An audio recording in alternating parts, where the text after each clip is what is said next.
정례 9월 브리핑 듣겠습니다. 28일 기준으로 국내 발생 신규 확진자는 40명이 확인되었고 해외 유입 사례는 10명이 확인되어 총 누적 확진자 수는 23,661명입니다.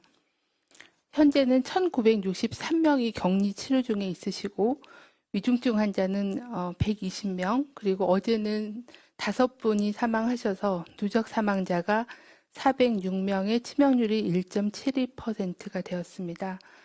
삼가 고인의 명복을 빌고 유족께는 심심한 위로의 말씀을 드립니다.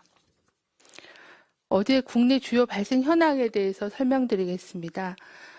서울 강남구의 대우 디오빌 플러스와 관련해서 4명이 추가로 확진되어 현재까지 총 52명이 확진되었습니다. 서울 도봉구 예마루 데이케어 센터하고 연관돼서 사우나 관련돼서 3명이 추가로 확진되어 현재까지 관련 유행은 27명으로 집계가 되었습니다. 서울 관악구의 산모 스포렉스 사우나와 관련해서도 5명이 추가로 확진이 되어 누적 확진자는 29명입니다. 경기도 고양시에 있는 박예원 정신요양시설과 관련해서는 격리 중인 입소자에 대한 주기적인 검진을 통해서 2명이 추가로 확인이 되어 현재까지 총 누적된 확진자는 41명입니다. 경기 군포 안양의 가족 모임과 관련해서는 5명이 추가로 확인되어 총 7명이며 감염의 위험 요인으로는 가족 간의 식사 및 대화 등 밀접한 접촉으로 인한 전파로 추정되고 있습니다. 경북의 포항시의 어르신 모임방과 관련해서는 3명이 더 추가로 확인되어 현재까지는 총 11명입니다. 모임방을 방문하셨던 방문자가 8명이고 가족 및 지인이 3명이 확인이 되었습니다. 다음은 해외 유입 확진자에 대해서 말씀을 드리겠습니다. 어제는 10명이 확인되었으며 검역 단계 7명, 지역사회 격리 중에 확인된 경우가 3명이었습니다. 유입 국가는 주로 우즈베키스탄 2명, 인도, 인도네시아, 네팔 등이 각 1명이었습니다. 지난 일주간의 방역관리 상황 및 위험 요인에 대해서 설명드리도록 하겠습니다. 국내 발생 환자는 최근 일주간은 일일 평균 75.6명으로 직전 일주보다는 31.8명이 감소하였습니다. 지난 일주간 집단 발생 신규 건수는 전주 대비해서 12건이 감소해서 8건이 집단 발생이 보고가 되었습니다. 감염 경로 조사 중의 비율은 20% 내외를 유지 중이며 방역망 내의 관리 비율은 80% 미만으로 나타났습니다. 해외 유입 사례는 최근 일주간 평균 일일 13.4명이 발생해서 지난주와 유사하게 10명에서 15명 정도의 수준을 유지하고 있습니다. 지난 일주간 총 18분이 사망을 하셨습니다. 사망하신 분들의 연령은 80대가 5명, 그리고 70대가 10명, 60대가 2명, 그리고 50대가 1분이셨습니다.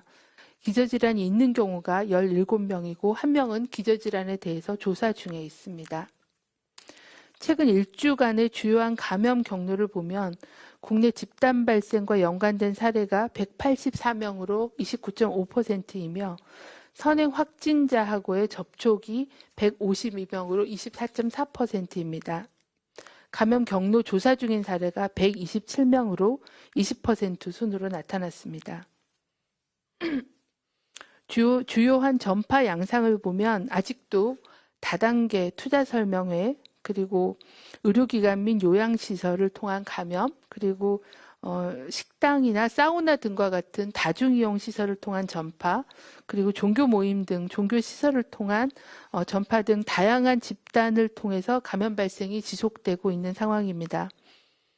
대부분 집단 발생이 발생하는 위험 경로가 굉장히 유사한 그런 상황이 반복되고 있는 걸로 보입니다. 다음 주, 이번 주부터 이제 추석 연휴가 시작이 됩니다.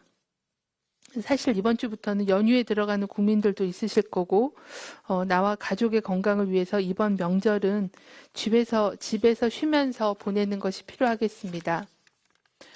기존에도 저희가 5월 초 연휴 그리고 8월의 학예 연휴 기간을 거치면서 코로나19가 전국적으로 확산되거나 억제됐던 환자 수가 다시 증가하는 경향을 보여왔습니다. 금번 추석 연휴 기간은 가급적 집에서 보내며 긴급하지 않은 외출이나 여행을 자제해 주시기를 거듭 당부드립니다. 특히 어르신 등은 코로나19의 고위험군인 만큼 직접적인 방문보다는 영상통화 등을 통해 마음을 전해주시기를 부탁드립니다. 부득이하게 고향을 방문하거나 여행을 하실 때에도 이동하는 교통수단이나 각종 실내 장소별 방역 수칙을 철저히 준수해 주시길 바랍니다. 이동하실 때에는 가급적 개인 차량을 가족 단위로 이용해 주시고 대중교통수단은 사전 예약을 적극 활용해 주시길 바라며 필요한 간식이나 물은 미리 준비해서 사람이 많은 휴게소 같은 공간은 최소한으로 머무르도록 해주시길 바랍니다. 고향 친지를 방문해서는 마스크 착용, 손 씻기 등 개인 방역 수칙을 철저히 준수해 주시고 식사 시에도 대화는 자제하고 식사 전후로는 반드시 마스크를 착용하며 재래 참석 인원은 최소화하고 신체적인 접촉보다는 목례로 표현해 주시기를 당부를 드립니다. 아울러 추석 연휴 기간에도 선별진료소를 계속 운영하고 있습니다. 국민들께서 의심 증상이 발생하실 경우에는 코로나19 진단검사를 적시에 받을 수 있도록 지속 운영을 하며 기간별 운영 상황이 변동될 수 있어서 응급의료 포탈이나 아니면 보건복지부 지자체 등의 홈페이지 또는 129 콜센터, 119 콜센터, 119의 그 구급상황관리센터 등을 통해서 선별진료소의 운영 여부를 안내하고 있기 때문에 반드시 사전에 운영 여부를 확인하고 방문해 주실 것을 당부를 드립니다. 추석 연휴가 있는 월요일입니다. 코로나 유행기에 맞는 첫 추석 명절 풍경이 모두에게 낯설지만 올해 추석만큼은 만남 대신에 따뜻한 마음만 보내고 쉼이 있는 연휴를 보내 몸과 마음 건강을 지키는 기간으로 삼아주시기를 당부드립니다. 사람 간 만남과 이동이 줄어들면 바이러스의 확산은 멈춥니다. 이번 추석 연휴가 대면 접촉을 자제한 진정한 휴식이 된다면 다가올 가을, 겨울 우리 사회는 더 안전하게 일상을 회복할 수 있을 것입니다.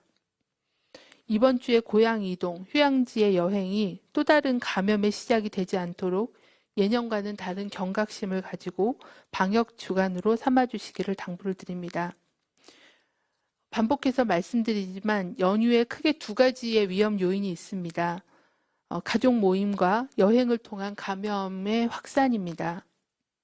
가족 모임의 경우는 지난 5월에 어버이날 가족 식사를 한 후에 부모님과 어린 조카를 포함해서 가족이 모두 감염된 사례도 있었고 또 9월에도 가족 모임에서 자녀에게 감염된 80대 어르신이 사망하시는 안타까운 사례들도 있었습니다.